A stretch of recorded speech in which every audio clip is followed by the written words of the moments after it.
Welcome to Southern Sports Gumbo. We're here tonight discussing all things relevant in Southeastern sports, namely college football. Tonight we're going to talk about coaches on the hot seat and coaches who are being replaced. We'll start off with Virginia Tech's Brent Pry, who was on my hot seat last week, and he is out of a job today. Talking about candidates for Pry for replacing Pry coming into Virginia Tech. The obvious choice is Shane Beamer, who was at Virginia Tech with his father Frank Beamer for many years. He's the head coach at South Carolina now. I don't know that that is a step up. I actually think it's a step down. But he's certainly going to be on that short list, along with Alex Golish from South Florida, who's also having a heck of a year. Other coaches in that area, Bob Chesney from James Madison, um, along with Michael Vick at Norfolk State, who's kind of a dark horse in that race, but he is being mentioned for as a replacement for Pry. Another name that's being mentioned is Glenn Schumann from the University of Georgia. I think that Schumann is probably going to hold off and he may interview, but I don't see him taking that job. I think that he waits on something a little bigger and better. But there are a lot of possibilities for that job.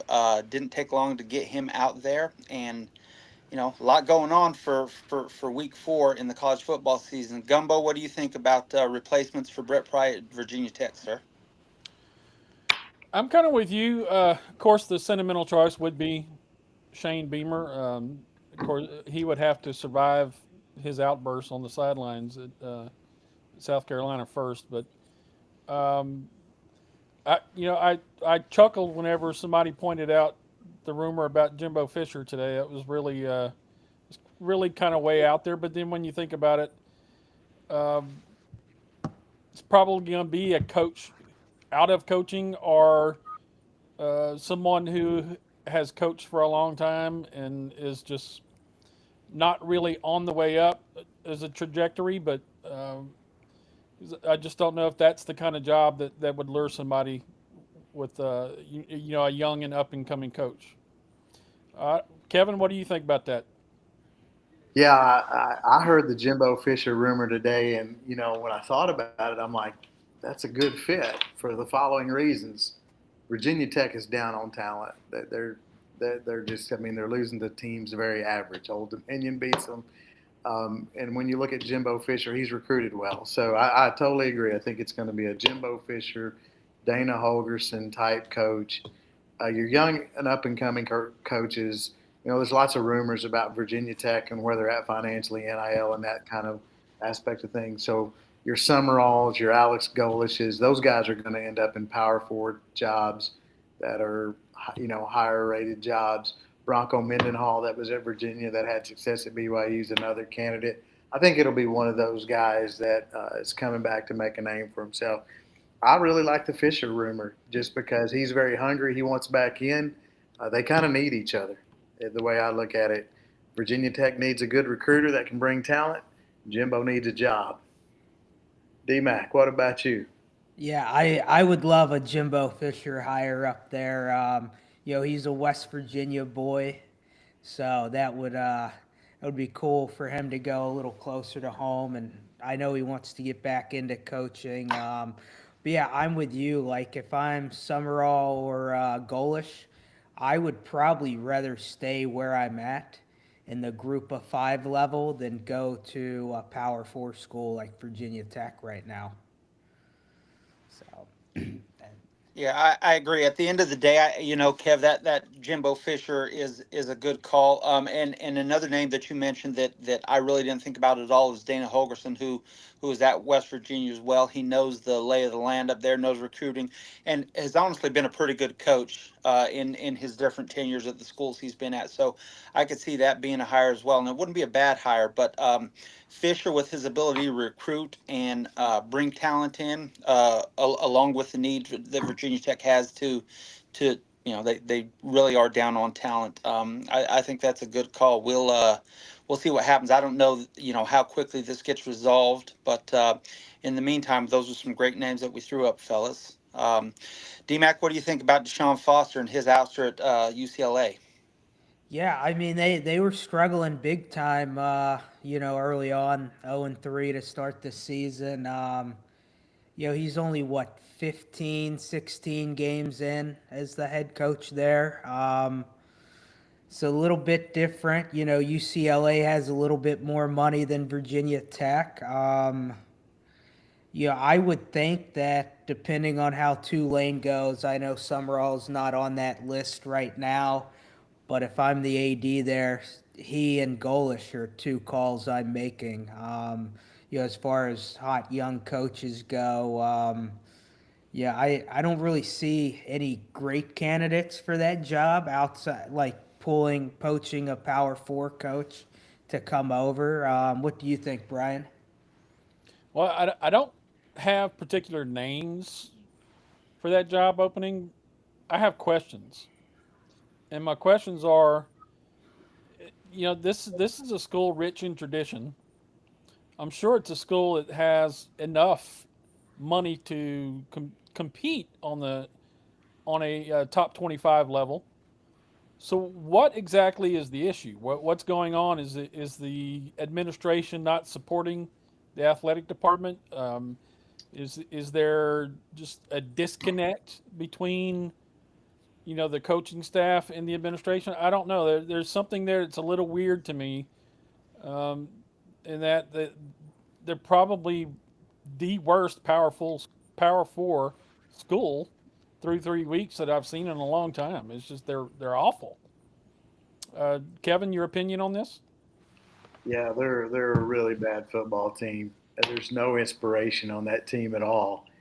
They're not playing a bit inspired. They got Nico, and that's the biggest thing that you know about them. It's a tough job because there's going to be a total rebuild here. They did have some talent last year. Um, when they went into the Big Ten, there were rumors again of where they were at financially, and it wasn't a good place. And basically, they had to make the move. USC made the move for the recognition, but UCLA had to come along for the financial aspect of things.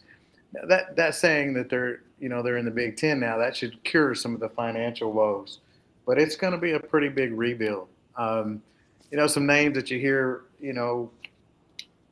whether these are legit or not, and it's early. Could that be a step where Dan Mullen wants to go back to a Power Four job? Dave Aranda's a West Coast guy, originally. Is Dave Aranda want something besides Baylor? Does he want to jump into the Big Ten? That would certainly be jumping into the deep pond, though, to rebuild UCLA.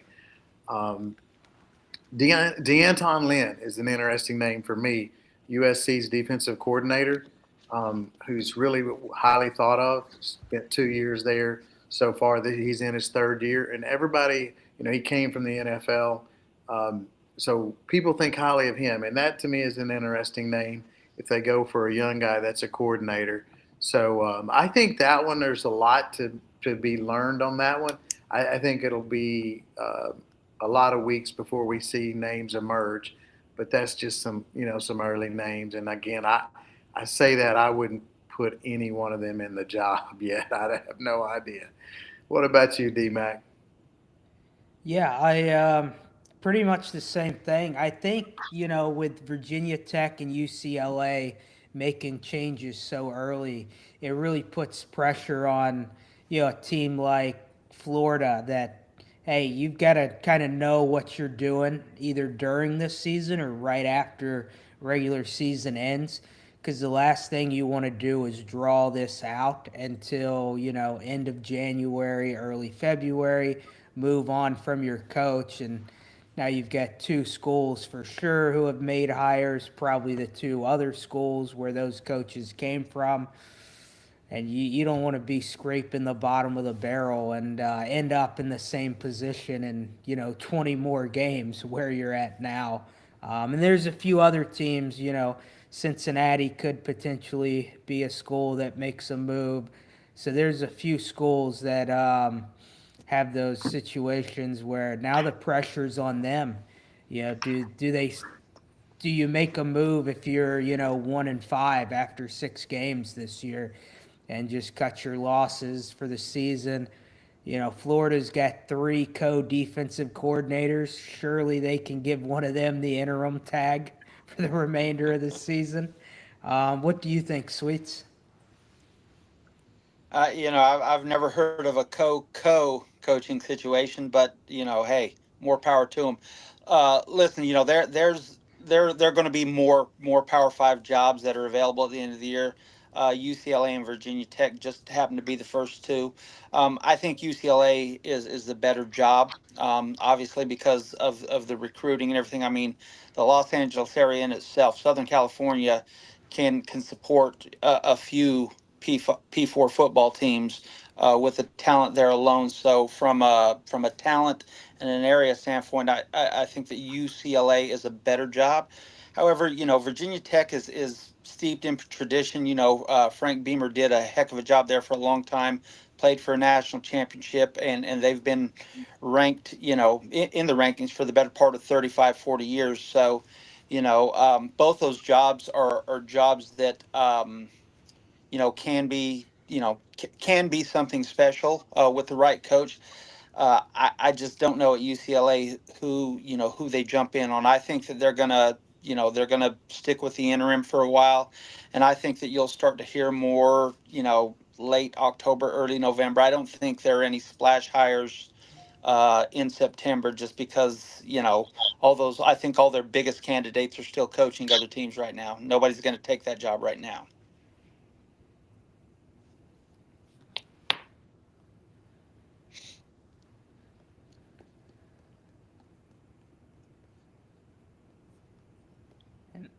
So we So do can we move. want to segue in?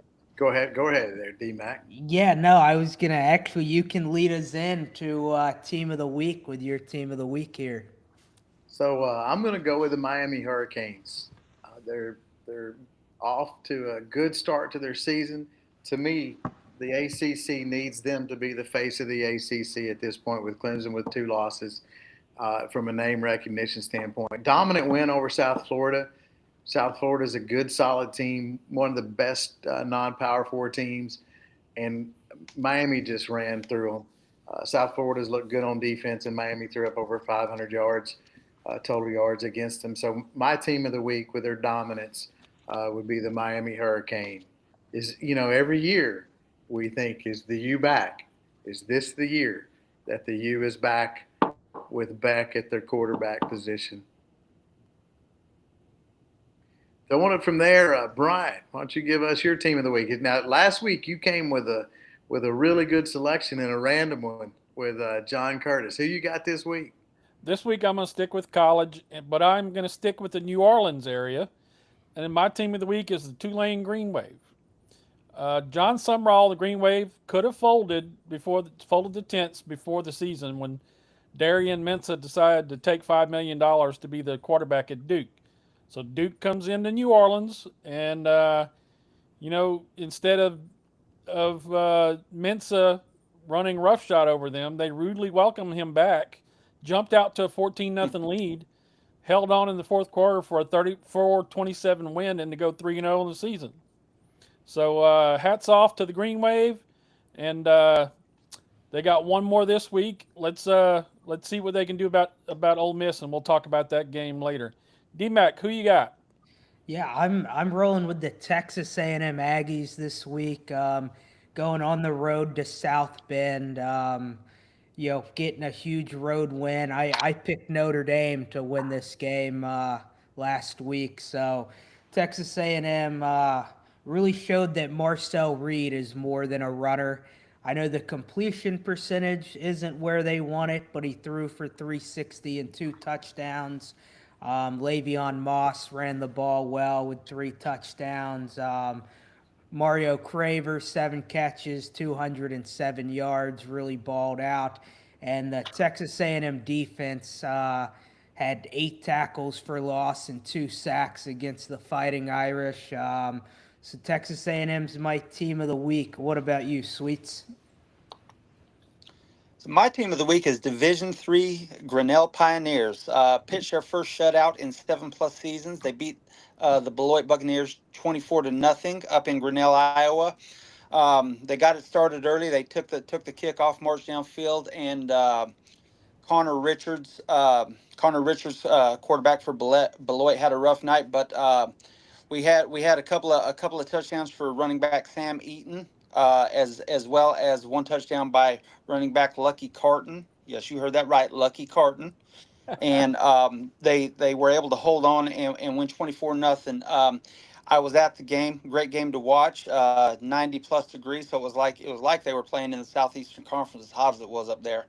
But they were able to move the ball effectively. They had just under 200 yards rushing, and did a great job defensively. As I said, they pitched a shutout, held Beloit to 0 for 12 on third down conversions. So my team of the week is the Grinnell Pioneers. Good job, boys. Who you got, Kip?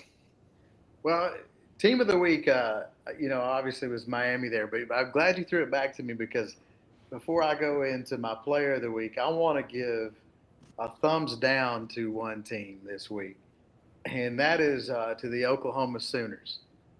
They had a chance to take their support group. They played Temple last week, one of the great cities in the U.S., Philadelphia, especially from a history standpoint.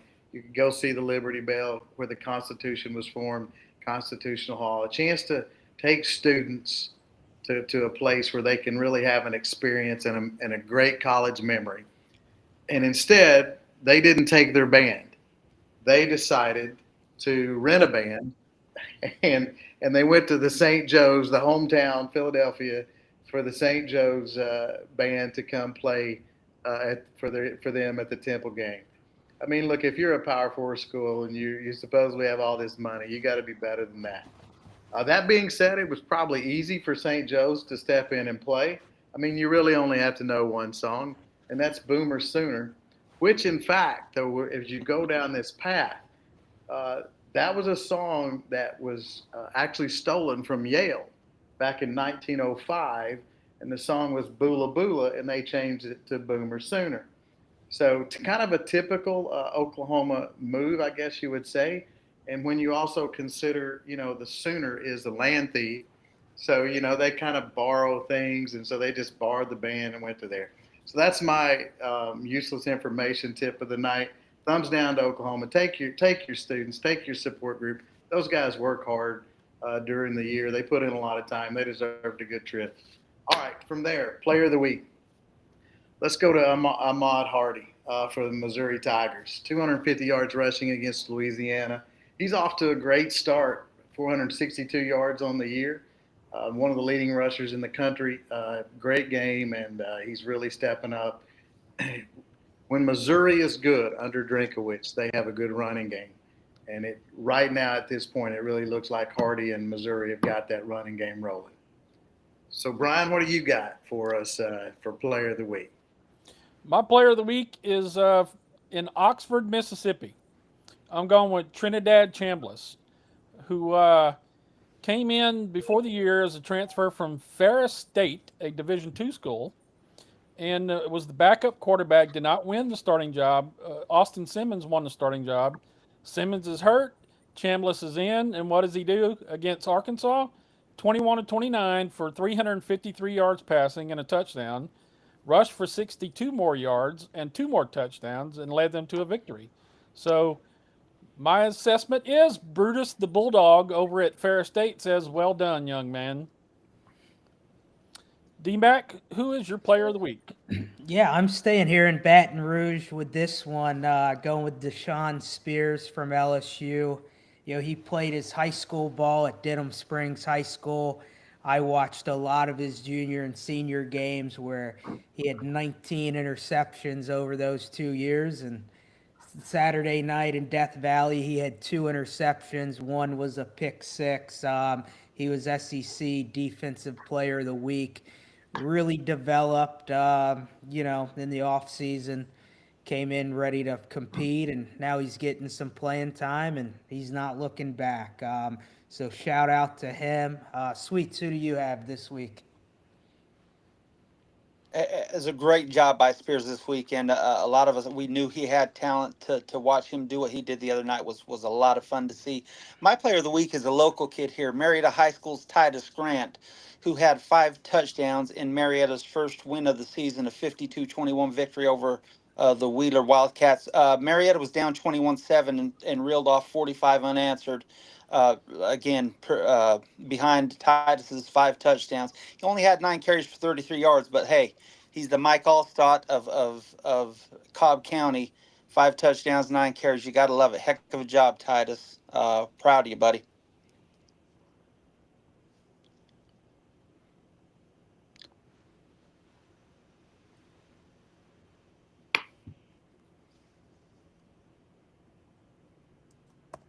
All right, we can roll into the Broyles Award candidates. Brian, you want to get us started here? Absolutely. My Broyles Award candidate is Matt Patricia, defense coordinator, Ohio State. You're tabbed to come in, replace DC that won a national championship last year with one of the best defenses in the country. You got to replace a whole bunch of starters on your defense. So Matt Patricia comes into Columbus, and all he does is get him off to a 3-0 start, number 1 ranking. You know, the defense has given up 5 points a game, 109 rushing yards, and 227 yards per game total through 3 games. Now, it's early yet. The only team they played with a pulse has been Texas in the opening week, but they did a number on Arch Manning in Texas. So it's early, but you know what? I know Bill Belichick would love to have him over in North Carolina, so Matt Patricia it is. Sweets, what do you think about Broyles' candidate? Go ahead, Kev. I'm going to pass it off to you. All right. I've got a little glitch here. Go ahead. So I'm going Blake Baker. What he's done with the LSU defense in 2 years has been outstanding. You know, he took over. The defense was rated in the hundreds, and basically you could just run through it. You know, if LSU played, you could pencil the other team for 30-plus points. And essentially, he's given up 1 touchdown a game in these first 3 games. And that defense, I'm telling you, they play with their hair on fire. There's pressure on the quarterback. The secondary, you know, they go after the ball. They've got 6 interceptions in 3 games, and they had a couple drops against Louisiana Tech. They could easily be sitting at 8 interceptions so far. So they've turned it around. You know, it's a defense that I think I don't see them giving up. I'll go out here on this limb. I don't see them giving up 30 points in 1 game this year. I really don't. They might get into the 20s, teams like Alabama and Ole Miss that can score.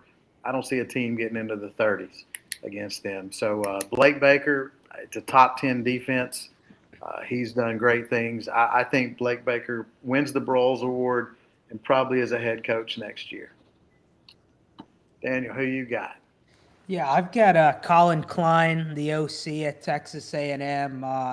Dominant offensive performance last week, nearly 500 yards of offense against a pretty good or talented defense at Notre Dame. But my main reason was the development of Marcel Reed. You know, we all remember him running the ball forever against LSU last year and a few other teams. But the time that they've put into developing him as a passer is huge for that team's potential this year. So that's who I'm rolling with. Sweets, you got your pick? Yeah, we're better late than never. My candidate is Georgia's Glenn Schumann, defensive coordinator. Listen, this guy, he reminds me a lot of Kirby Smart under Nick Saban in that he every year their defense brings it. He develops kids at all 3 levels in the secondary, linebackers and defensive line, and I think Georgia's, you know, the Philadelphia Eagles are you know, the Georgia Bulldogs senior. They got a Super Bowl and they've got about 7 or 8 guys on that defense there. So he knows what he's doing. He knows how to develop players, and more importantly, he can hold teams to enough points where the offense can turn it around and win games for him. Now, they didn't have the best defensive game against Tennessee this weekend, but they did enough to win the game. And at the end of the day, that's all you do. And I think that Schumann is going to be a big candidate this year, and if he doesn't take a job this year, in years to come for a lot of P4 coaching jobs. So Glenn Schumann is my guy. All right, so let's Where are we roll going into next? yeah, let's roll into some of the non-SEC big games. We'll get started with Brian. You've got Syracuse and Clemson this week. I'm going to start this week with a quote from Dabo Swinney's press conference today. If they want me gone, if they're tired of winning, they can send me on my way because that's all we've done is win. We won this league 8 out of the last 10 years. Dabo was a little spicy today, and who can blame him after getting off to a 1-2 start? And they were supposed to be 3-0 and challenging for a playoff spot this year. Well, it's week 4 now, and I think that Clemson is at an inflection point with their administration, with their fans, because if this is it, if they lose to the Orange this week and get off to a 1-3 start, they're out. They're done. They're cooked. So this is a must win, and you hate to say it's a must win in September, but it is this early. So take a look at a few things here.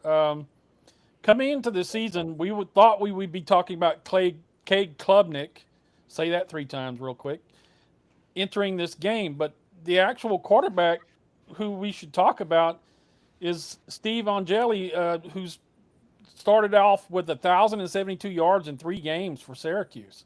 He's averaging 300 yards a game. He's thrown 8 touchdown passes and only 2 picks. And by the way, should he be injured, do you guys know who would enter the game as the backup quarterback for Syracuse? Yeah, None Ricky other than Collins. Ricky Collins, who's probably still wearing his LSU socks under his cleats there. So in comparison, Klubnik has only thrown for 633 yards in 3 games, but only 3 touchdown passes, 3 interceptions. Terrible. And he was billed as a Heisman candidate. So Clemson is home, which is not a big whoop compared to how they're playing, but it should be a boost for them to play in front of the home folks, especially after dropping a tough loss at Georgia Tech last week. So my surmise is Clemson will get off the schneid.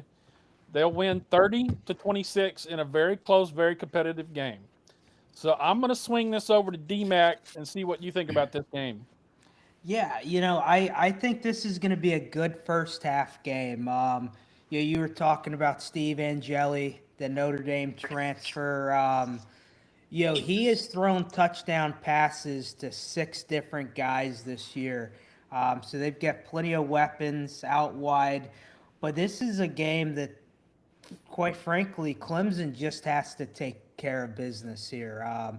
If they're 1-3 after this week, the Dabo's only going to get a little more angry as the season goes on. So I think they're going to have to attack the run game. Syracuse has been giving up about 165 yards a game on the ground. So use the run game to open up the pass. And I actually think Clemson's going to win pretty largely in this one, 38-17. And make a statement and try and get this season back on track here. What about you, Kevin? Yeah, so Brian, I really like how you led into that one because I think that's the key to this game. I think Dabo showing that fire and that energy is exactly what this Clemson team needs. He talked about the 2016 team also this week and how they got off to a slow start and won the national championship. Don't think that's going to happen for them, but I think this team's going to put it together. They got a lot of games on their schedule they're going to win. Georgia Tech's a good team. People talk about that game, but that's just they lost to a good team on the road. Those things happen. I think it's a close first half, 7-point game. I think they pull away in the second half. I like Clemson along the lines of 31-17, somewhere in that game, that range. 31-14 maybe, in a game that they control and they look better and they play with more fire and energy, and Dabo will show some emotion at the end of the game.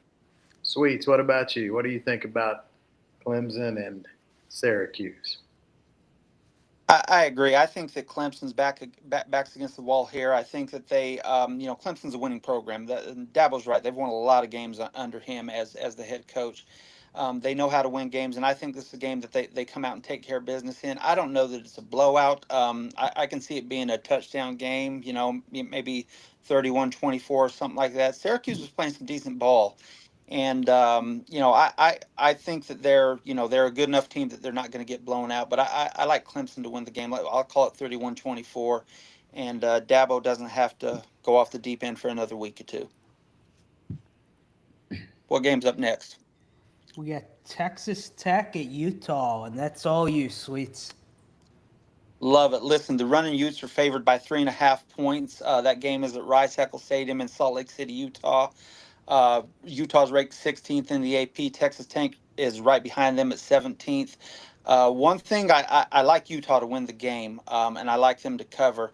And one of the biggest reasons why, honestly, is because when teams go to Salt Lake City, where I'm from, or Provo, Utah, to play, and they're from a different environment, that altitude is no joke. They're going to be at about 4,700 feet above sea level in Salt Lake City, and that's something that those Texas Tech boys aren't used to.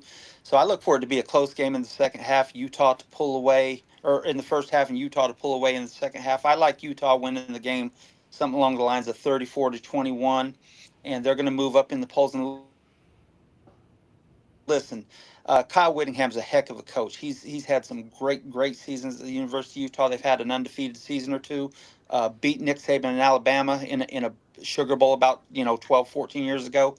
Those guys win games. They're led by quarterback Devon Dampier, who has 628 yards through the air, along with about 200 yards on the ground and 7 passing touchdowns.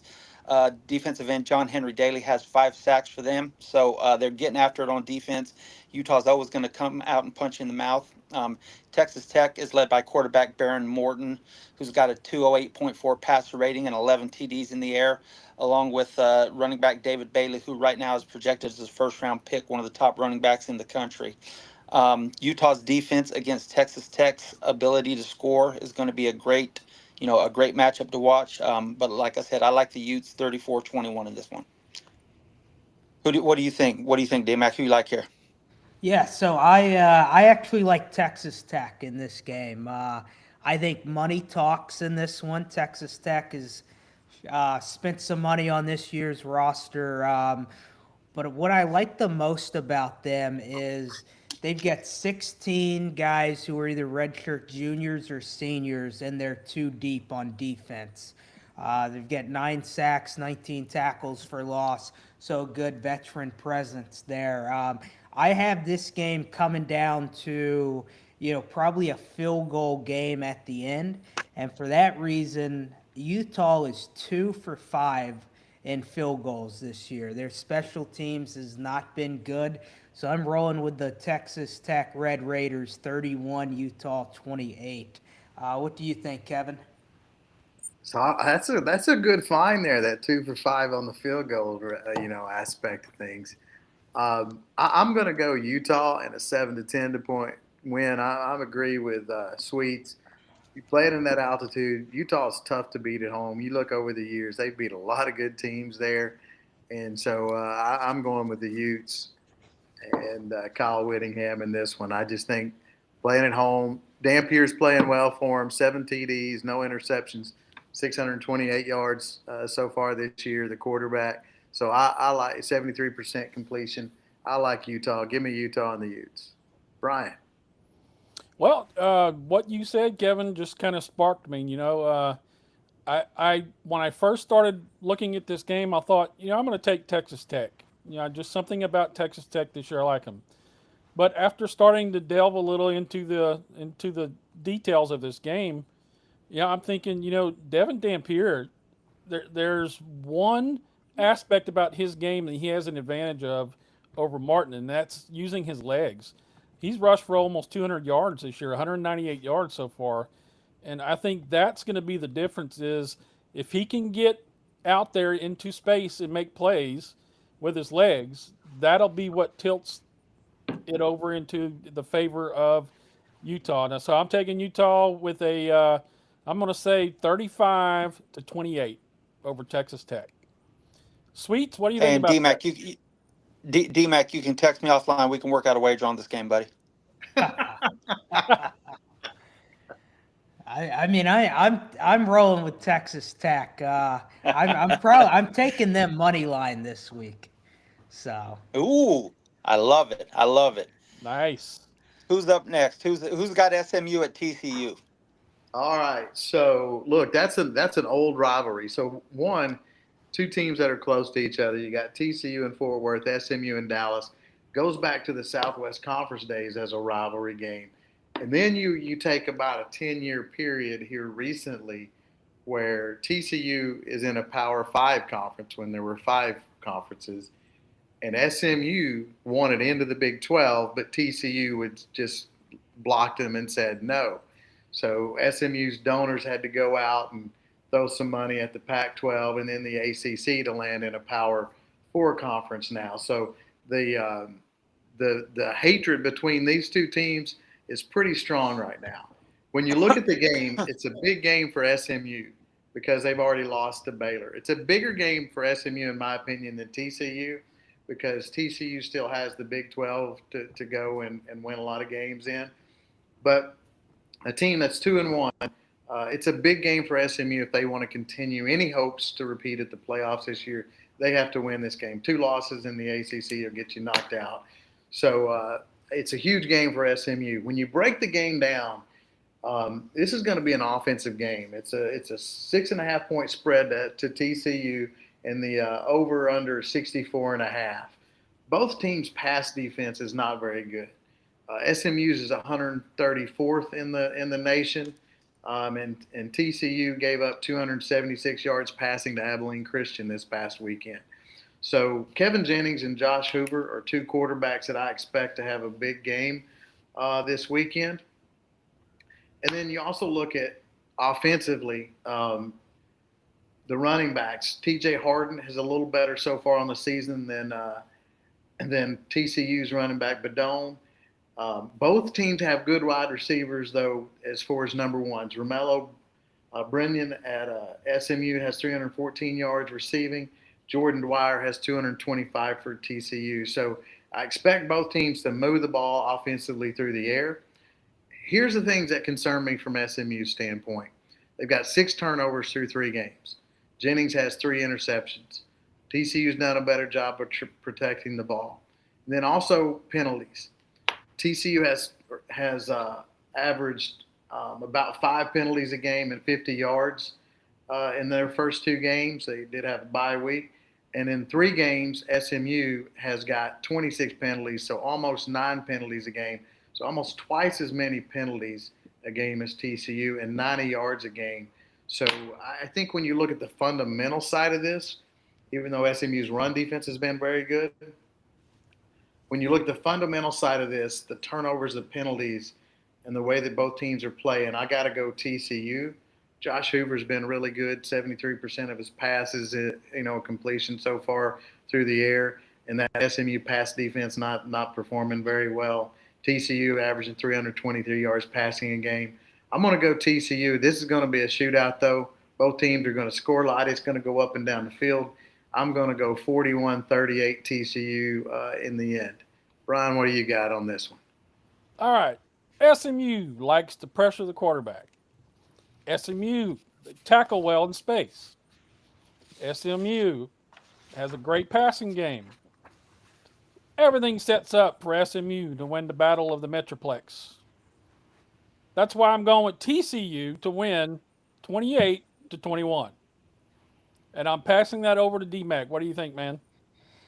yeah, so I'm rolling with TCU in this one. This is likely the final Iron Skillet game for a while. If I'm Sonny Dykes, I've still got a sour taste in my mouth, losing by 24 last year. So I think Hoover's going to have a good game. I think SMU is going to turn the ball over a few times. And back to my special teams point, we thought Utah was bad at kicking field goals. SMU is 1 for 5 this year, with misses ranging from 38 yards all the way up into the 50s. So I think TCU wins this game pretty handedly, 38-17 in this one for TCU. What about you, Sweets? I like TCU big here. I'm going like 49-28, 49-24, something like that. Listen, TCU can score, but the thing that nobody's really mentioned is their defense. They've got 15 tackles for loss and 6 sacks through 2 games. So they're getting after the quarterback, and they're doing that with their front 7. So I think that TCU is just too much defensively for SMU, and I think it's going to be a blowout for TCU. I like TCU big here. Who's covering Purdue at Notre Dame? I've got Purdue and Notre Dame this week. Notre Dame has won 9 straight in this matchup. Purdue is not very good, just got dominated by USC, gave up almost 180 yards on the ground. Their offensive line has allowed 6 sacks. They threw 3 interceptions last week against USC. So Notre Dame has got to figure things out. Sitting at 0-2 right now. Don't really have any huge games on the schedule. So they almost need to run the table to have a chance at getting in the playoff. So starting on offense, Jeremiah Love has got to get rolling. He did finish with 94 yards against Texas A&M. With how bad the run defense is at Purdue, he needs to go for 120, 130.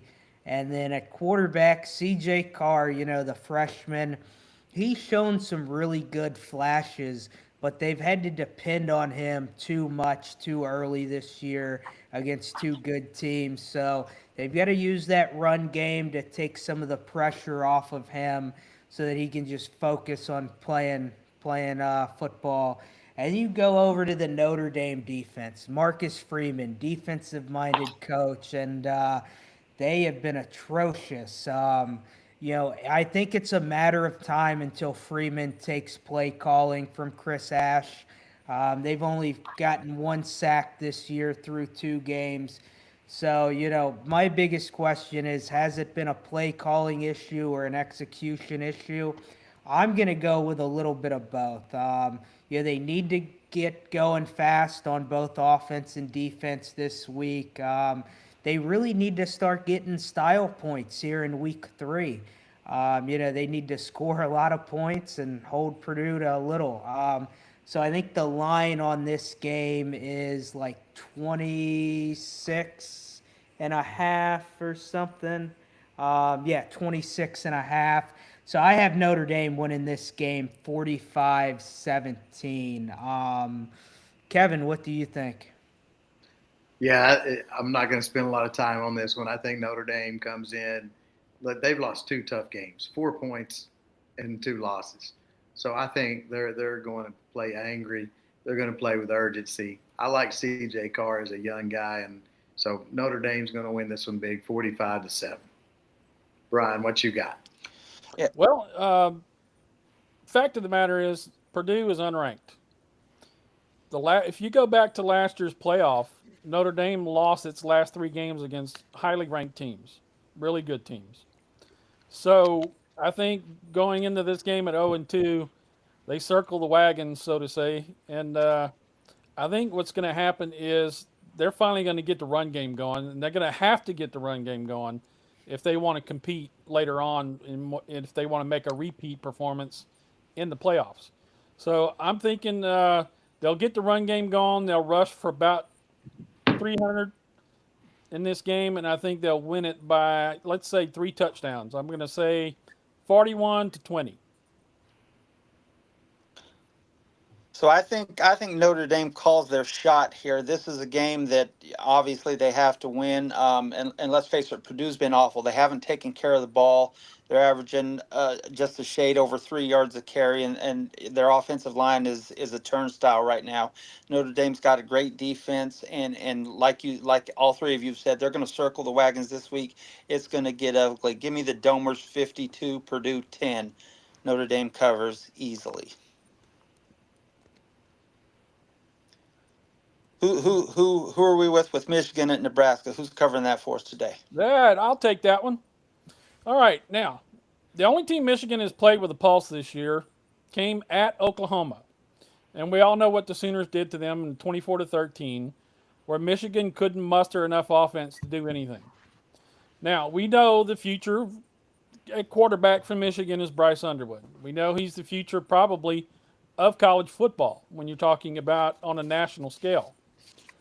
They bounced back last week against Central Michigan with 63 points, and they were able to get the running game going. And in fact,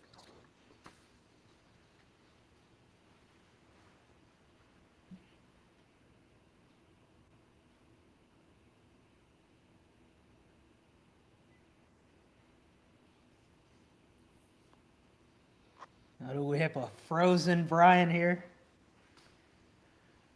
Yeah, it looks like Brian that was in deep thought over that Michigan and that Nebraska and that running game. Yeah.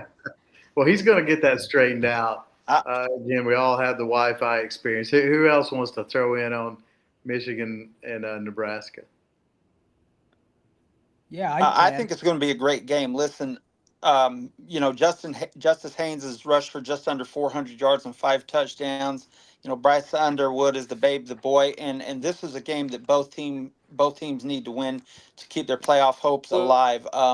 Michigan being a 2.5 point favorite on the road. And Matt Rule can coach football. I like Matt Rule as a coach. I don't know that Nebraska has the talent. But I think that with Dylan Raiola, he's a heck of a quarterback. He's got 8 touchdowns and no interceptions so far. And Emmett Johnson has over 300 yards with 4 or 5 TDs this year rushing ball. I like Nebraska as well here. I'm going to go ahead and go out on a limb and say Nebraska wins the game. It's not going to be high scoring. I'm going to take Nebraska 24 and Michigan 21. So I'm Who do you in got, agreement. D-Mac? Look, go ahead, D-Mac.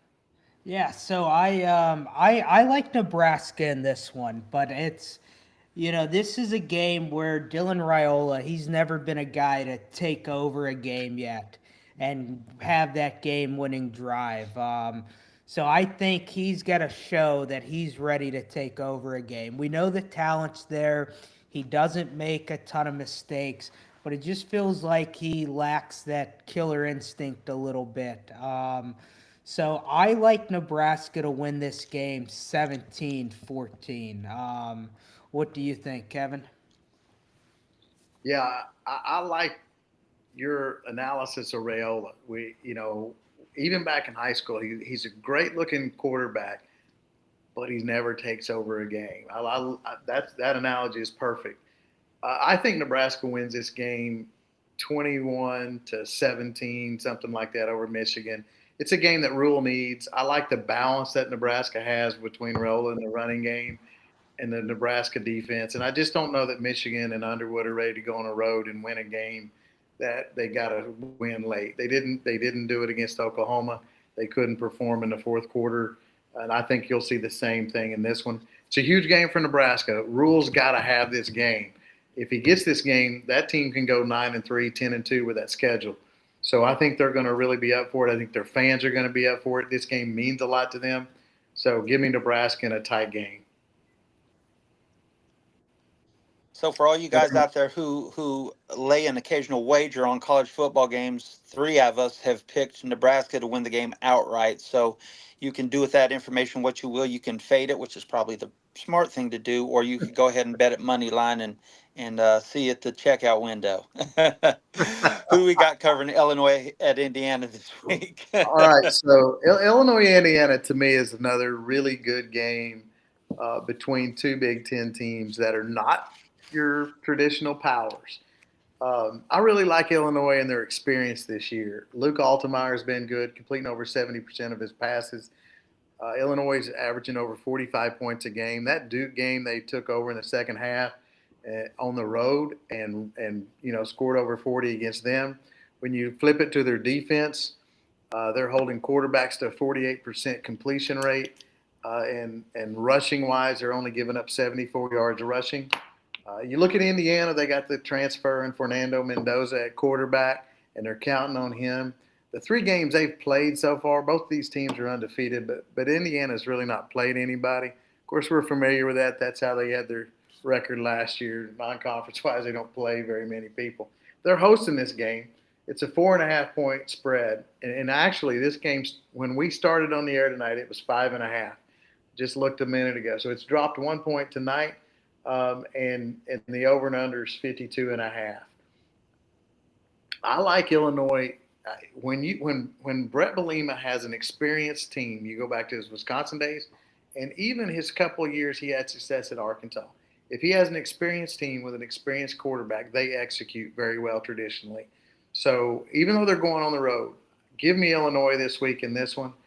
In a game where there's some points scored, I think Illinois wins this game 34-27. Sweets, what you got on this? This is a Big Ten battle right here. I agree with you, Kevin. I like Luke Altmaier. He's got 8 TDs with no interceptions this year, so he's been efficient, and his receivers have been finding the end zone. He's putting the ball in places where they can catch it and keep moving with it, and that's always a great thing to see. They're averaging around 5.5 yards a carry from their running backs, which is another great thing. They've recorded a lot of sacks this year defensively. They haven't given up any. What is it? The last, I want to say maybe 2 games at home, game and a half at home. They're playing really well. Listen, Indiana offensively with Fernando Mendoza, he's been on fire. He's around 75% completion rate. I want to say he's around 8-10 TDs with no picks as well. So they've got it going as well. But at the end of the day, Kev, I think you're right. I think Bielema, when he has experience, this guy, he gets the most out of him. And I think this is a game that Illinois, who has hopes for the college playoff this year, I think this is one that they have to do it. I think they go into Indiana and get the win. Give me Illinois 27-24 in a barn burner. What do you got, D-Mac? Yeah, so I I like Illinois in this one, but one thing they can't do is not play offense for the first half like they have the last 2 games. They're scoring 16, 18 more points a game in the second half than they are the first half. So they're going to need to get that offense going to work a little sooner this week. I'm a fan of Brett Bielema. I think his teams are always well coached, play fundamentally sound football. Luke Altmaier's looked really good this year, but the Illinois offensive line has given up a few too many sacks, so they're going to have to step it up. One thing that I feel like Illinois really has the edge in this one, they're passing well, they're running well, and Indiana ranks 75th in the nation in tackling this year. So Indiana's, you're going to have a lot of plays that should be 8 or 10 yards that end up in that 16, 18-yard range. So for that reason, I'm going to take Illinois to win this one 31-21. I like it. Next, we go to Arizona at Baylor. Are you covering that one, Kev? No, that one's me. That's D-Mac. So, I'm gonna start off with Arizona State in this one. Baylor's a 1.5-point favorite. Arizona State's 2-1 with a loss to Mississippi State in week 2. The passing game has been bad for Arizona State, only completing about 58% of their passes. But on the flip side of that, their run game's pretty good at 6 yards a carry. Their defense, though, another story. The defensive backs were atrocious against Mississippi State a couple weeks ago. I think all 3 of us could have been throwing touchdown passes against their DBs in week 2. They do have a linebacker in Jordan Crook who's got 24 tackles and 2 sacks. So they've got a few bright spots. Now with Baylor, they want to shoot out against SMU. Close loss in week 1 to Auburn. Sawyer Robertson's got over 1,000 passing yards this year with 10 touchdowns. Bryson Washington, the running back, looks good with over 300 yards and 4 touchdowns. Their defense, they were in a shootout with SMU, so defense is struggling a little bit. But this is a big game for both of these teams in the Big 12. Neither of them have a conference loss, both losses to SEC teams.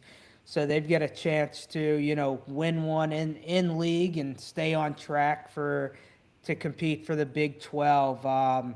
However, though, with Baylor being a 1.5 point favorite, I think they're going to win this by 2 scores. I've got Baylor 45, Arizona State 31, just because Sawyer Robertson's going to feast on those defensive backs at Arizona State this week. What do you think, Sweets? I agree with you. I like the Fighting Dave Arandas to win the game in this one. I think that their defense is going to step up this week. Finally, they don't have to tackle Cam Scatterbo this week, so that's always a plus. And like you had said, offensively, Arizona State just hasn't done, hasn't been as good as they should be right now. Levitt hasn't had a good year, while Sawyer Robertson, on the other hand, is having a heck of a year here. So I'm going to be short and sweet here. I like Baylor to win this game. I like it 38-27 Baylor. What do you got, Kev? Yeah, I think this is going to be a lot like Baylor and SMU. I think both these teams have good quarterbacks, good offenses. Levitt's not played as well so far, but the talent's there, and he was outstanding last year. I think it's going to be a 41-34 game. I'm going to go with Baylor, but it's not going to surprise me if Arizona State won. If you just want to, this is like Arkansas and Ole Miss last week. If you want an entertaining game to watch Baylor and Arizona State. But give me Baylor to win it at home. So that takes us to Michigan State and USC, Sweets. What do you got on that game? All right, so both teams are 3-0 coming into this game. Michigan State is traveling literally cross country to the Los Angeles area to play USC, and UCLA, or USC, beg pardon, is ranked 25th right now. Haven't been ranked for a long time, so good for them. College football is better when USC is playing good ball and is a ranked team. Most people think that USA should win, or USC should win this game handily, and I agree with them. I just don't think the Spartans have the talent. They've been dominant against crummy competition this year. They beat Western Michigan, Boston College, and Youngstown, 110-70ish, something like that. So they've handled their business, but now they're going to play a team with a pulse. I think USC is a strong enough team, and at home with Michigan State. I want to say I read that Michigan State was going to leave a few days early to try to combat the jet lag, which is a great idea because that is a long trip. That is a coast to coast conference literally now. And I just think that USC has enough ponies with the home field advantage and everything else to win this game big. I like UCLA 41-20 here, or USC 41-20 here. What do you got, D-Mac? Yeah, I'm with you. I like USC in this one, and to go back to Michigan State traveling early, they're leaving Thursday mid morning, early afternoon to get into Southern Cal. So one stat that sticks out to me is last year the West Coast teams, when they hosted the East Coast teams, were 10-3 at home. So that 2,000 plus mile travel really plays a big part. 3-hour time difference. And USC is kind of playing Big Ten football this year. They're averaging 7 yards a carry on the ground, 12 rushing touchdowns. So I really like USC. The front seven's been good. They're stopping the run. They've got 14 sacks in 3 games. So I like USC 42-17 in this one. So I'll go along with you guys and take USC. Year 2 for Jonathan Smith. I think he's an outstanding coach, and he'll get Michigan State in a really good place. I just don't think he's had enough time yet. And I really do like the balance that USC is playing with. Offense, defense, being able to run the ball. We mentioned D'Anton Lynn earlier. He's a really good defensive coordinator. So I just like what they're doing overall. Michigan State squeaked out a game against Boston College in overtime. That was at home. Going on the road, give me USC in this game, 34-17. So that takes us into some SEC games. These are not going to be our top of the tier SEC games that we start with. And we've got 4 teams on bye: Bama, Georgia, Kentucky, and A&M. So I'll get things started with Arkansas at Memphis. Arkansas is a 7.5-point favorite, coming off a close loss to Ole Miss. Road games can be tricky because they're traveling to Memphis, and Memphis is 3-0. But Taylon Green's been good this year, nearly 900 yards passing, 11 touchdowns to 2 interceptions, added another 302 scores on the ground. The O-line for Arkansas has only allowed 2 sacks. And Omega Blake has 3 touchdowns and 250-plus yards receiving. But their defense gave up 475 yards to Ole Miss last week. So they missed a lot of tackles. They got beat off the line a lot. There were quite a few plays where their DBs just kind of looked lost in coverage there. So I do think, though, it is Memphis. Don't want to count them out, but Arkansas's got a really good offense. So I think Arkansas wins this game 42-24. What do you think, Kevin? I think this is a must-win for Arkansas and Pittman. They got the advantage talent-wise. Memphis is a really good non-power 4 team, and they're playing at home, and this game is their season. And it's kind of a trap game after playing Ole Miss. So, there's a lot of things in there that's playing. And the key, though, can Pittman and Arkansas get this team back up to play in a game that he has to win? So I really like Arkansas's offense under Petrino.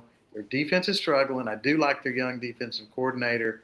But right now, that's – let me just get to the point. I think Arkansas is going to win the game 34-24. I'll also say this. If they don't win this game, I'm not going to be surprised if Pittman is out and Petrino's the interim coach at the end of this game and they try to salvage something this year. So I'll say that for this game. Arkansas to win. If Pittman can't get him up, though, because after the game, the way he answered some of those questions, asking the reporter, you tell me, didn't show me with a coach that had a lot of fire trying to turn this thing around. So I'm a little concerned. And if they don't win, I think Arkansas makes a change. Petrino takes over. Sweets, what do you think? Petrino backdooring another head coach midseason. Who'd have thunk? Wow. Never. Listen, I agree with you. Listen, Pittman, he hasn't done as well as Suey had hoped he would, but every time his back's against the wall, he gets the win that he needs to get to hold on to his job a little longer. I don't think this game's any different. I think Arkansas just has too many Jimmies and Joes for Memphis. It's not really that big a road trip. They could probably catch an Uber from Fayetteville to Memphis, and so I don't think that's too big a deal. I like Arkansas to win the game handily. Let's say Arkansas 41-17. Petrino, he knows offensive football and can coach. He's he's not a good dude, but you don't have to be a good dude to coach football, right? So go ahead and give me Arkansas 41, Memphis 17, and the pit boss keeps things rolling in Fayetteville for another week or two. So, Sweets, what do you think about? I guess that takes us into your Tennessee Vols. My Tennessee Vols, my wife's Tennessee Vols. Well, you got to claim them too. Let's get that straight. Don't get me in trouble here. So listen, I had Tennessee beating Georgia last week, and for all intents and purposes, they won that game. They just you got to be able to convert a 42-yard field goal to win a game, and Tennessee didn't do that. But Heupel's got his back against the wall this night. Now Tennessee knows that they have to score style points to maintain hopes for the college football playoff. Already one game. They can lose one more game, but they can't lose any more than that. They're not going to lose against UAB. Joey Aguilar has been fantastic. I want to say he was 14 for 14 in the first quarter of the Saturday against Georgia, which is perfect. They did they did all they could offensively. They gave it away at the end. And that's where Tennessee needs to tighten up at the end of the day, is on the defensive side of the ball. They do have a strong defensive staff. It kind of surprised me that Georgia was able to score as much as they did. Sometimes you get in the shootouts, and you just, stuff happens. This game is a game where Tennessee wins handily. I don't even know if Aguilar finishes the game. I think it's that big a win. I'm going to go ahead and take Tennessee 52-14 over UAB. What do you think, DMAC? Yeah, I really like the way Aguilar's been playing this year. They're running the ball pretty efficiently. They were down their top two corners last week against Georgia. I think Ricky Gibson's expected to come back, so that'll give them one piece back. But Trent Dilfer's on the hot seat at UAB. I don't know if he gets fired for losing this game because it's expected, but I'm going to roll with Tennessee 59, UAB 13. I just think Heupel's going to have his guys ready to play in this one. What do you think, Kevin? Yeah, I think Tennessee's got to get some style points. I love what they're doing. Aguilar's been really good, much better than we anticipated. Give me Tennessee 62, UAB 10. And you mentioned it. I don't think Dilfer loses his job in this one, but it's certainly going to leave enough of a mark that he's not going to make it the whole season. So Tennessee big, Dilfer's seat gets turned up even more. That takes us to Mississippi State and Northern Illinois, DMAC. Look, DMAC, Mississippi State's playing. I know Mississippi State's looking good. I picked them. I had them in the preseason coverage, and I picked them to finish last in this league. So they've been the biggest positive surprise to me in this league. Big win against Arizona State. Week 3, they blow Alcorn State out 63-0. I said they were going to come out sluggish, and we had guys on our TikTok calling me out for that one. So you still have to be cautious, though, when you're playing Northern Illinois. State is a 21.5-point favorite. Blake Shapen's looked overall pretty good. He's been efficient, 6 touchdowns, 2 interceptions. Running back room has been good with 9 touchdowns. O-line hasn't been bad, only allowed 4 sacks through 3 games. And then you've got the duo at wide receiver and Anthony Evans III and Brennan Thompson, 32 catches for 487 yards and 5 touchdowns.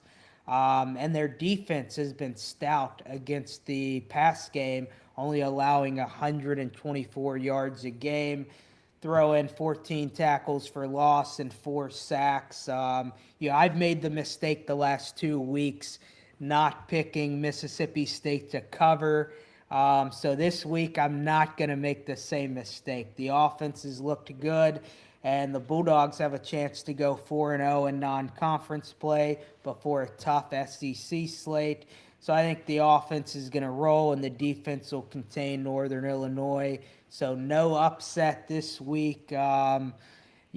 Instead of going to Vegas, I'm going to Stark Vegas with this pick. Give me the Bulldogs 52, Northern Illinois 21. What do you think, Sweets?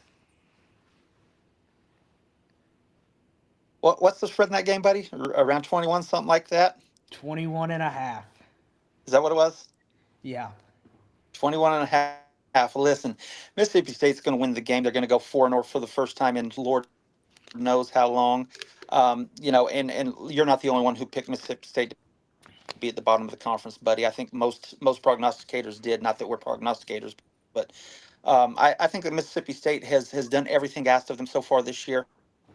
They're scoring in bunches, which nobody saw happening, including the 3 of us.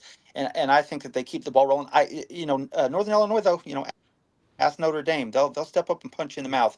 So I like Mississippi State to win the game. I don't think that they cover. I'm going to go Mississippi State 41, Northern Illinois 24. The Bulldogs win comfortably, but don't cover. Who you got, Kev? Yeah, so I like Mississippi State in this one. I think their offense keeps rolling. Mississippi State 49, Northern Illinois 17. Northern Illinois might eke out the cover. I wouldn't want to play the game against the spread. But, look, I'm excited for the Mississippi State fans. There's not a more loyal group. This team can start out 4-0, 4-0, and Jeff Levy's a good coach. So I'm excited to see the turnaround that none of us expected there. So Mississippi State, let me roll with them.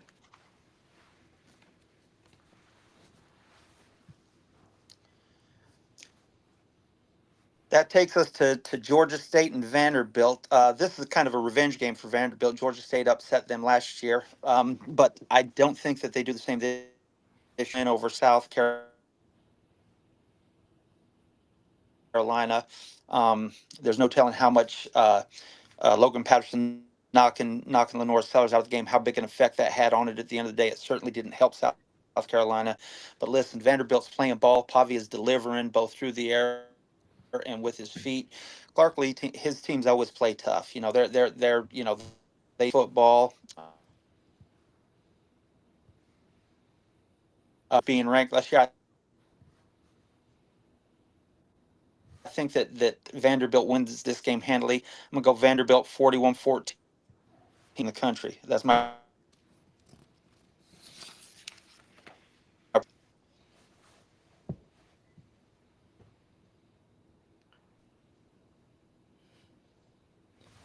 Okay, look, I'm gonna go Vandy in a big win too. Look, I picked against Vandy for 2 weeks in a row, so cover me. I'm not playing against Pavia. I'm gonna tell you that right now. He's killing me. Vandy 42-7 over Georgia State. Pavia keeps rolling. Throw his name in that Heisman hunt. D-Mac, what you think? Yeah, the Vandy defenses looked good too. They've got 8 sacks, 23 tackles for loss. You guys hit it perfectly on the offensive side of the ball. Vandy wins this one 48, Georgia State 13. And, I wonder who's going to take Pavia's mom out after this win. I don't know, but let him keep playing forever. That's some people want him to do that in college, even though he says this is his last year. So that takes us to LSU and Southeastern. Look, LSU, they really need their offense to step up and have a good game. They play Ole Miss next week. Not, they don't need it just from a stat standpoint, but their confidence level. They need a good game execution-wise offensively. I think we probably see some different things in practice and how they approach this game this week. The rumors out there, from a standpoint of some changes that might be made in the offense. I'm not going to get into that, but I do think you'll see the changes that happen this week in practice and better execution. The torso possible injury that Nuss might have, we're looking at that's in the 5th, 6th week. So I think, he'll come out and play well. I like LSU 62, and I'm going with that shutout again. I called it 2 weeks ago, and freaking Louisiana Tech scores a touchdown in the last few minutes to ruin that one. Baker still wants his shutout. He's going to get it this week. LSU 62, Southeastern 0. Sweets, what you got?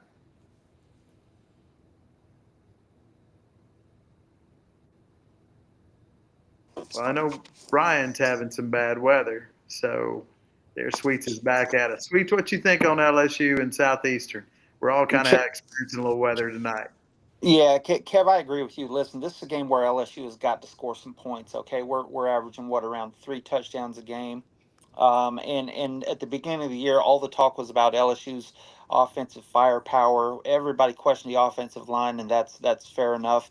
But LSU just hasn't looked good so far offensively this year, and this is a game where, like you said, they need to score a lot of points. The confidence need to show through here. The oblique strain for Nussmeier, obviously, it's, you see him throwing off his back foot a lot. It doesn't look like he really wants to step into throws that much. And, my oblique is constantly strained because I'm 55 and fat. But I can't imagine, trying to throw a football with an oblique strain like the kid has. I'd like to see that LSU go ahead and sit him this week, and or maybe play him just for a quarter too. Let Van Buren and Hurley have this one. We shouldn't have much trouble with Southeastern here. And I'm going to throw something else out there. We have co-offensive coordinators, or at least that's what they're labeled, with Joe Sloan and Cortez Hankton, and most people agree that, or seem to think that a part of LSU's offensive woes is because of Sloan's play calling. I'm somebody who subscribes to that theory, and I'd be okay with this week with Cortez Hankton getting an opportunity to call some plays, because listen, Sloan just hasn't done it through 16 games last year, 13 last year, and 3 this year. I just don't see it. So I'd like to see a lot of the younger guys getting an opportunity here, as well as Hankton getting his shot at maybe calling some plays and seeing if we can't dial something up. What do you think about that, DMAC? Yeah, I think this game, it's the first game back after the Florida game, and I think LSU can confidently say DBU is back right now. Um, yeah, it's always good to play a team like this when you need some confidence on the offensive side of the ball. When I'm struggling playing golf or stuff like that, I go and play with a buddy who's not good at all, so that I feel a little bit better about my game. When you're down in the dumps, you may go out on a date with a girl who's not as pretty as the one you'd like to go with. So to get a little confidence back, and I think that's what LSU is going to do this week. I've also got the Tigers pitching a shutout, 45-0. I think we're going to have to run the ball a little better too this week, and I think Caden Durham can run around against the Lions this week.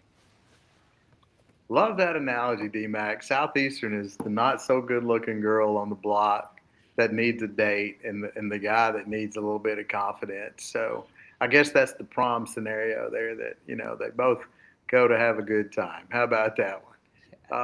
From there we go ahead. I'm gonna tell you what, something needs to happen offensively this week. Scoring, right around that 20-point mark. Against 3 teams.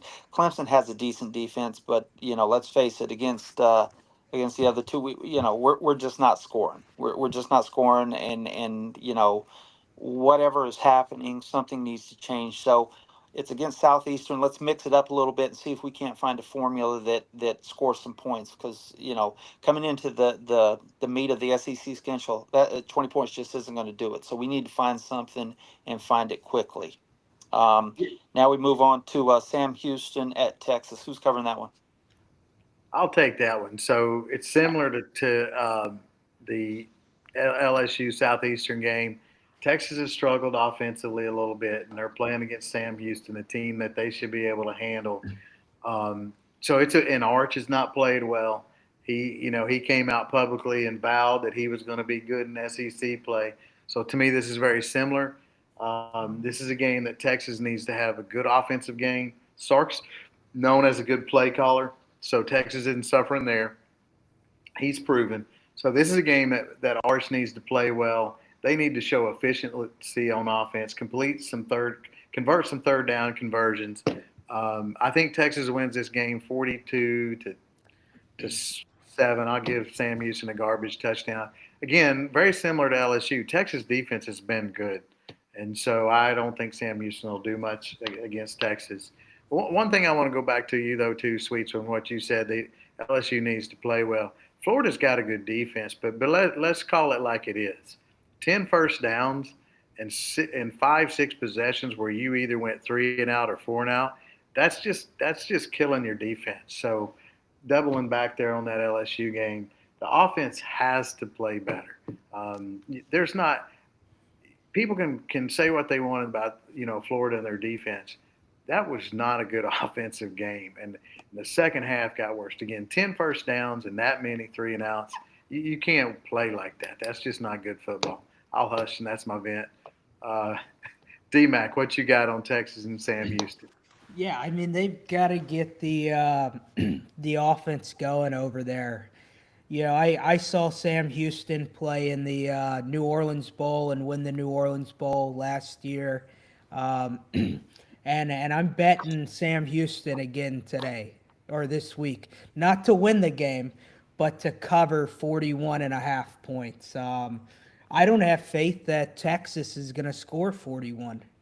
So I've got Texas winning this game 38-6, which puts Sam Houston in there to cover the spread. So, what do you think, Sweets? I totally agree with you. I don't picture Texas scoring 41 points against anybody right now. Very similar to LSU, they just look woeful on offense. You ask 10 different people, you get 10 different answers on why. Quarterback, offensive line, play calling, everything. Sark can call an offense, okay? So I don't put that on him. And I think that Arch, for better or worse, is just the kid never had a chance. He could never live up to the expectations. I think he's going to end up being a decent enough quarterback. But this week against Sam Houston, they're not scoring 42 points. I like Texas to win. I think 35-14, 35-17. So Sam Houston covers. And Texas looks a little better this week, though. They look a little better. And I think like LSU, I think we're kind of on that same offensive trajectory where the fans need to see something before they buy in. So I like Texas to win the game. I don't think they cover. That takes us into some top matchups in the SEC this week, and we'll start that out. Sweet, you got a good game here. Ole Miss and Tulane. It's an interesting game. Tulane's playing pretty well. What you got? Big win over Duke last week and their former quarterback Mensa. You got to love that for Tulane, and I know that Summerall and everybody in New Orleans is really celebrating that win. So good for them. But they're playing the Fighting Lane Kiffins this week, and Kiffin can dial it up on offense. They had to go back and forth on their quarterbacks last week. Simmons. I've as of today. I read a few different articles. One said that he was out for sure. One said that he was questionable. So who knows what they're going to get there. At the end of the day, I think being at home and with the Jimmies and Joes, I think they're just a little too much for Tulane. However, I don't know that they cover here. I see like a 38-30 game in favor of Ole Miss, and I think that they're going to do that actually with a lot of running the ball here. They've had good luck with that, and I just think that they win the game, don't cover, and they keep it moving. What do you think about that, DMAC? Yeah, Tulane looked great last week with that win over Duke. They're +6 in the turnover margin, so they're causing a little havoc on the defensive side of the ball. And then you flip over to Ole Miss, who's -3 in the turnover margin. So this is a game where Tulane could make it interesting if they make a play or two. Yeah, I know you don't know who's going to play quarterback yet this week for Ole Miss. Austin Simmons has turned the ball over a lot. So I think for Ole Miss to win this game, Trinidad's got to be QB1 this week. He gives them the best chance to win. But just like Taylon Green last week, Jake Retzlaff's going to have some success running the ball as a quarterback. I don't think Ole Miss covers this game, but I do think they win this 38-34. What do you think, Kevin? Yeah, I like a tight game here. And let me throw this kind of stuff out here. So we know Napier's in trouble. He's got to win this weekend. He may stay through the season. Is this the game that the season that Lane Kiffin has, and he goes ahead and he takes another job, potentially Florida, where his wife's dad played, and John Reeves and that aspect of things? I know I'm getting off the subject. I think Ole Miss. Let me get back on the subject. I think Ole Miss wins the game. I think the backup quarterback plays well again, Chambliss. But I think they win the game along that line of that 35-31 type game. And the add-on here, I think this is John Summerall's audition to be the next head coach at Ole Miss from Tulane. So I think I really like this game for the intrinsic things that could happen. the Lane going to Florida and Summerall being the next coach at Ole Miss. And heck, if he were to pull off an upset this week, he's got to playing well.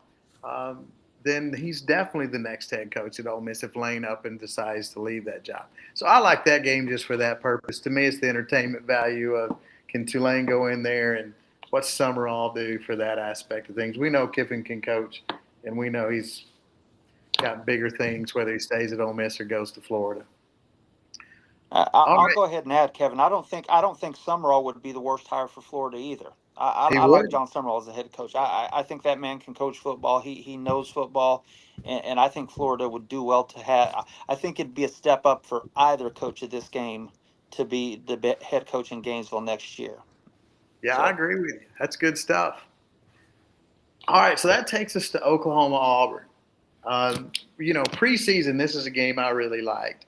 I really like Auburn as a team. Coming into the season, I felt like they'd go 10-2. They go 10-2. They got to win this game. Others have picked Oklahoma to be a surprise team in the SEC, and I would say the same thing. If Oklahoma's going to compete for a playoff bid, they got to have this game. And it's the quarterback bowl essentially, kind of like last week was with Tulane and Duke.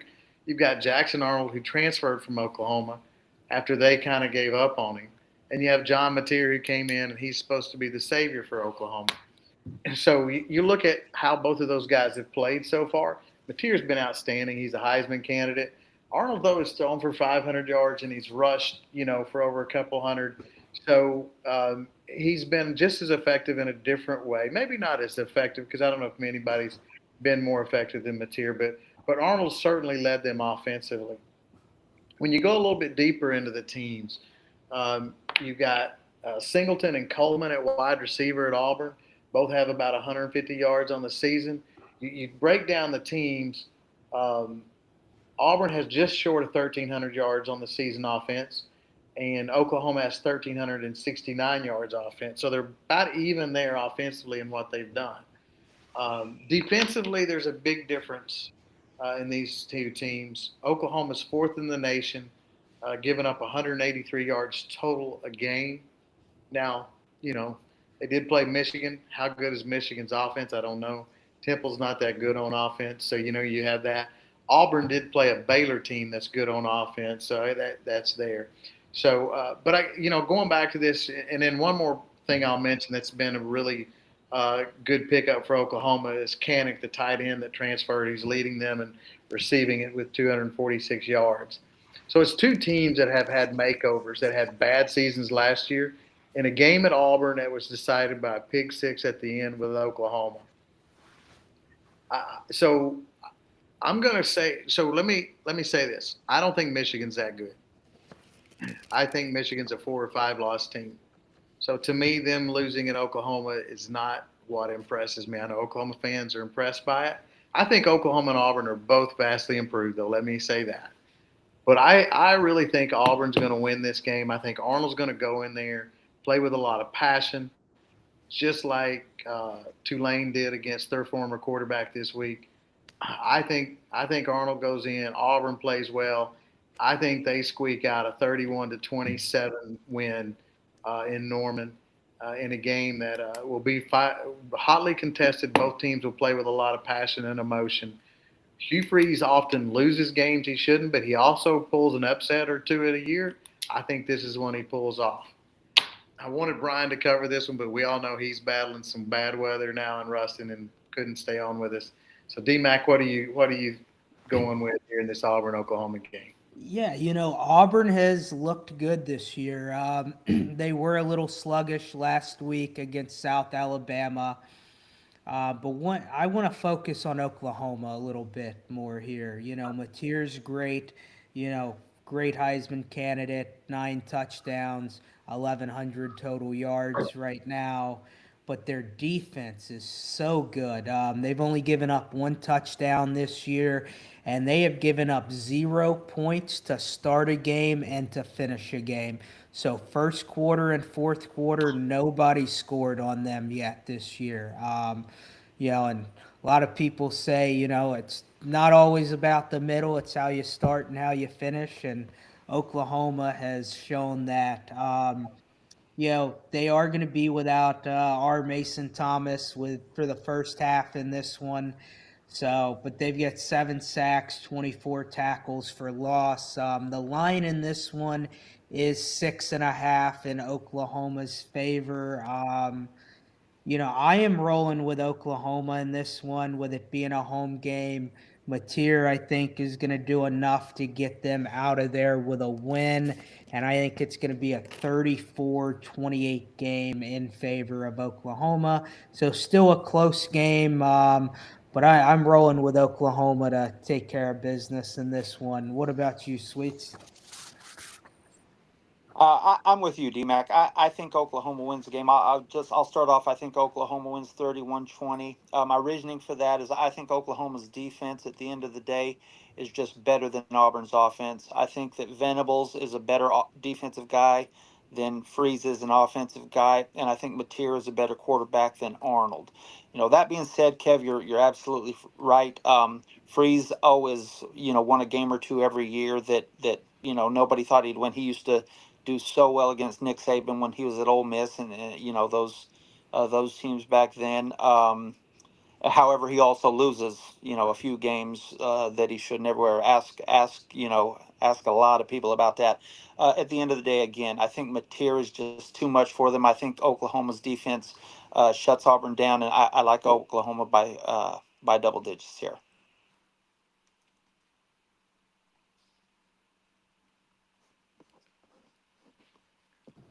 All right, that brings us to South Carolina and Missouri. Who wants that game?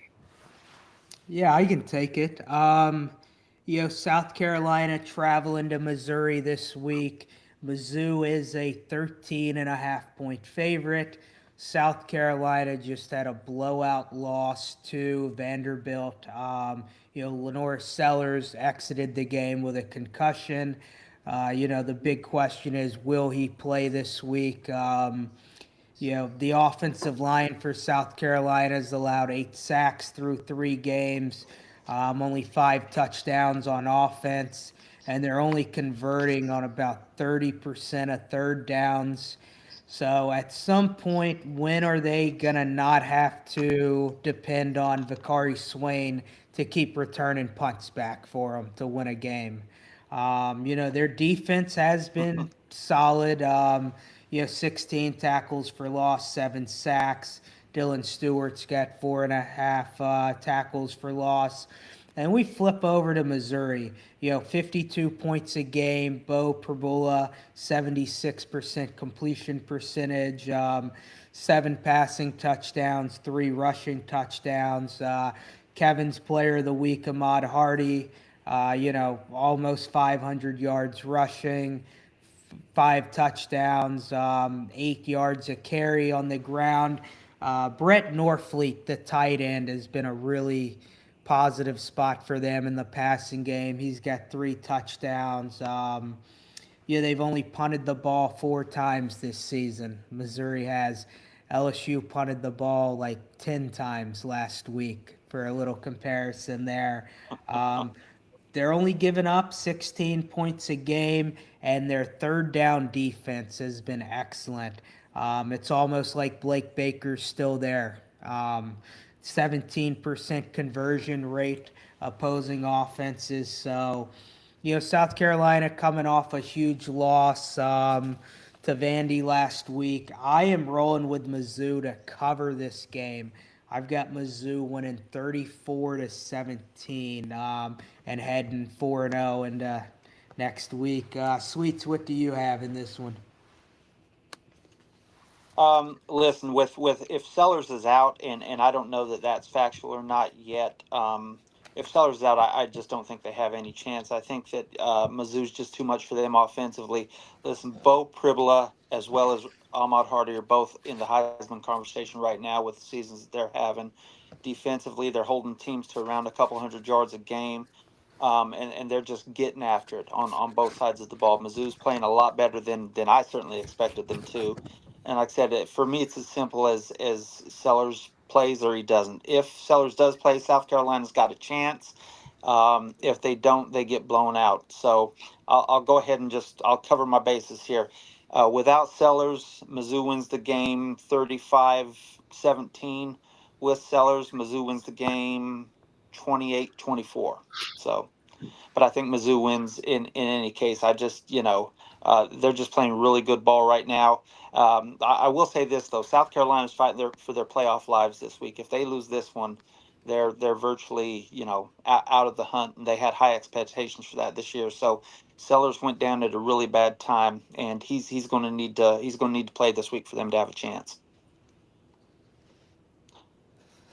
That'll take us into Florida at Miami. Who's covering that one? Yeah, so I've got Florida and Miami this year, or this week. College game days down in Miami this week, which is really surprising to me when you've got Indiana and Illinois, and you've got Auburn and Oklahoma. So a little bit of breaking news, though. The Florida running backs coach, Jabbar Juluke, is suspended for 3 games for an altercation pre-game against LSU. So, it's kind of convicts versus convicts this week in my mind. No, but Florida is a 7.5-point underdog this week. 1-2. They got a nice win against Long Island week 1 and have looked horrific since. The offense is 13th in scoring, 13th in yards on the ground, 10th in passing. They're -3 in the turnover department, which ranks 15th in the SEC. DJ Lagway threw 5 picks, and they've allowed 23 tackles for loss. Makes me feel a little bit better about the LSU offense after reading those stats right there. Even though I think they are ahead of us in a couple of those. Their defense has been pretty good overall, though, except for getting after the quarterback. They've only recorded 2 sacks. They have held teams to 87 yards a game on the ground, but their defensive lineman, Caleb Banks, is set to miss more time now with an injury. One bright spot for them is they only gave up 10 first downs last week. But the not so bright spot is they still lost that game. So they've been unable to impact the passing game at all. South Florida threw the ball with success. Last week, LSU just didn't really throw the ball. So that one's a little tough to nail down there. But then you go over to Miami, 3-0. They beat Notre Dame. They beat USF by 37 points, which beat Florida a couple weeks ago. Nearly 500 yards a game on offense. 180 rushing, 300 or so passing. Carson Beck has looked good for them this year. Nearly 80% completion percentage, 7 touchdowns.